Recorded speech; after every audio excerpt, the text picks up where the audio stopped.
Syekh Ibnu Taimiyah rahimahullah berkata, "Bis-sabri wal yaqini tunalul imamatu fid dini."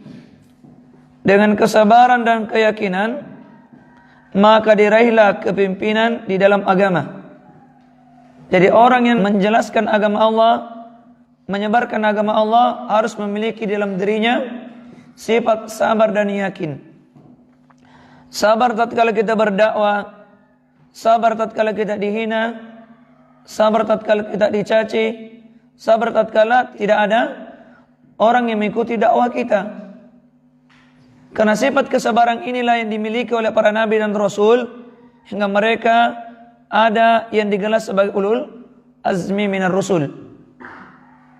Bagaimana Nabi Nuh bersabar kurang 50 tahun umurnya, itu 1000 tahun. Bayangkan bagaimana kesabaran Nabi Nuh ketika berdakwah.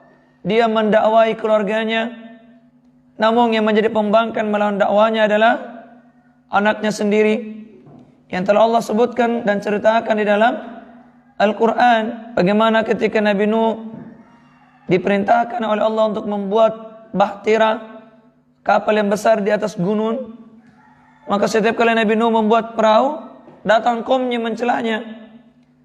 "Wahai Nuh, apakah sudah gila? Bagaimana mungkin ada orang yang membuat kapal di atas gunung? Bagaimana mungkin bisa berlayar?" Mereka, para nabi dianggap gila. Nabi kita dianggap tukang sihir. Tapi kita perlu kesabaran di dalam berdakwah.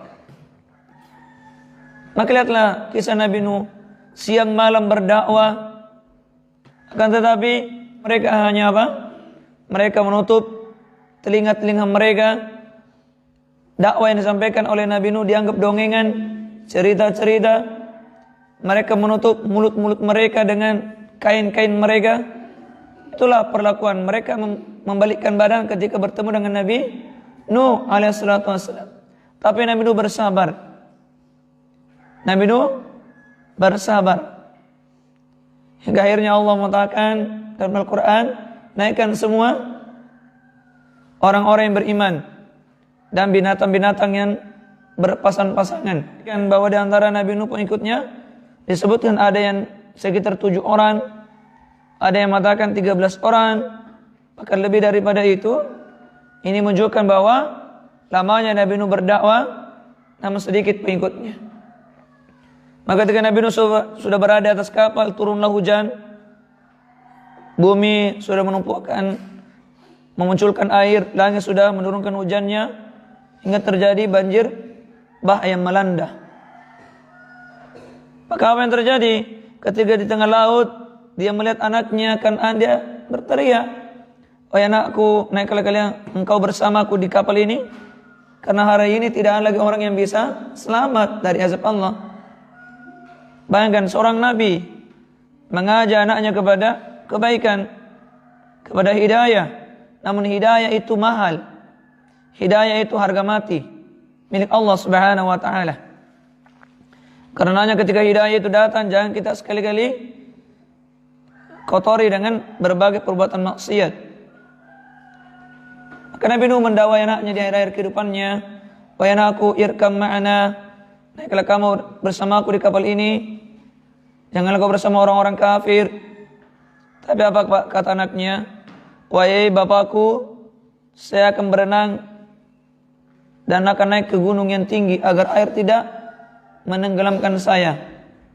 Maka setelah begitu Allah pun memisahkan antara kudanya dengan ombak yang besar dan tenggelam anaknya. Maka Nabi Nuh pun berdoa, "Dia adalah keluargaku ya Allah." Tapi Allah menegur Nabi Nuh, "Nuh, dia bukan keluargamu." Memang dalam segi nasab, darah yang mengalir dari anaknya adalah darahnya Nabi Nuh. Akan tetapi di dalam agama yang dikatakan saudara, bukan saudara nasab itu di dunia. Tetapi saudara yang sesungguhnya dalam agama kita adalah saudara yang dibangun di atas akidah dan manhaj yang sama. Bayangkan anaknya seorang nabi, Allah pisahkan, Allah sendiri tegur, "Wahai Nuh, dia bukan anakmu. Dia adalah termasuk orang-orang yang kafir." Fahala bainahuma. maka dipisahkan antara keduanya dengan maujun, dengan ombak yang besar. Dan dia termasuk orang-orang yang ditenggelamkan di dalam lautan dan ombak yang besar, dan dia termasuk orang-orang kafir. Jadi keluarga kita yang sebenarnya sesungguhnya adalah mereka yang seakidah semanhaj dengan kita. Karena kadang keluarga sendirian kayak bukan saudara. Bahkan yang bukan saudara kayak seperti saudara. Itulah bagusnya kalau kita dibangun di atas manhaj yang benar, di atas agama. Ini contoh Nabi Nuh ya. Seorang Nabi, anaknya menjadi pembangkang, tapi dia bersabar. Bersabar Nabi Nuh. Kemudian dia yakin ketika Nabi Nuh dicela di atas daratan oleh kaumnya, dia yakin bahwa ini Allah yang suruh. Dan yakin bahwa kemenangan pasti milik Allah dan orang-orang yang beriman.